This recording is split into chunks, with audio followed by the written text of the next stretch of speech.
კაპიტონ ნაჭყებია, გენერალ-მაიორი, მილიციის მე-3 რანგის კომისარი, აფხაზეთის ასრ სახკომი, 1941-1942, მილიციის მთავარი სამმართველოს უფროსი, 1942, 1951, თეირანის კონფერენციაზე საბჭოთა დელეგაციის დაცვის ერთ-ერთი ხელმძღვანელი, 1953, დაზვერვის მაიორი, იპოდრომის დამაარსებელი და პირველი დირექტორი, ბრიტანეთის იმპერიის კომანდორი კაპიტონ ნაჭყებიას მოგონებიდან.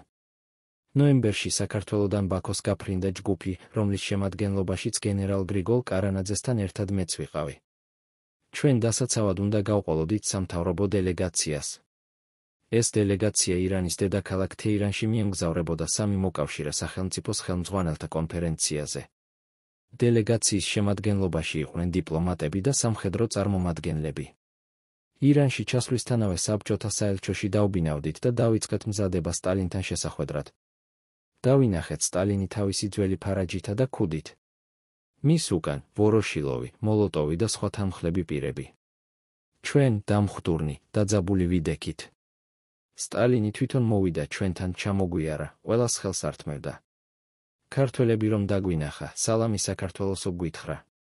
თეირანში ჩასვლის პირველ დღეებშივე სტალინმა ახალგაზრდა შაჰი მოინახულა. სტალინს უთხრეს, რომ შაჰი თვითონ ეახლა რუზველტს და საუბარმა სულ 5 წუთს გასტანა.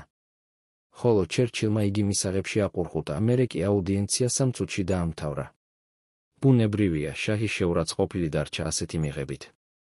სტალინმა მითხრა, შაჰს უნდა ვეწვიოთ, ვინაიდან სტუმრის ვალია, ეახლოს მას პინძელს, ვის მიწაწყალზეც იმყოფებიო. შაჰს წინასწარ შევატყობინეთ მოსალოდნელი ვიზიტი, მაგრამ ზუსტი დრო არ გვითქვამს. ქუჩებში გამოფენილი ხალხი აფრთოვანებული ხვდებოდა სტალინს, ბევრგან ვიტრინებში მისი პორტრეტები გამოეკრათ. როდესაც სასახლეს მივადექით, გაიღო რკინის ჭიშკარი და ჩვენ შემოგვეგება მსუბუქ სპორტულ კოსტიუმში გამოწყობილი ხმაწვილი ქალი, რომელიც ველოსიპედზე იჯდა. სტალინი რომ დაინახა, ეტყობა იცნო. შალი მოიხურა მხრებზე და ჩვენ შესახვედრად წამოვიდა, გულითადად ჩამოართვა ხელი სტალინს, ასე გაიცნო სტალინმა შაჰის მეუღლე. სასახლეში შეგვიძღვნენ. შაჰი ისე დაიბნა, რომ მუხლებზე დაემხო და სტალინს მხსნელი უწოდა. სტალინმა ფეხზე ააყენა. გაიმართა საკმაოდ ხანგრძლივი საუბარი. ილაპარაკეს ირანის ტერიტორიაზე ბაზების განლაგებისა და საბჭოთა კავშირის საზღვრებისკენ ტვირთის ტრანსპორტირების შესახებ. უკან რომ ბრუნდებოდით, სტალინი ქართულად გაგვესაუბრა. აფსუს, ახლა გიორგი სააკაძე რომ ააყენა და მუხლმოდრეკილი სპარსეთის შაჰი დაანახვაო.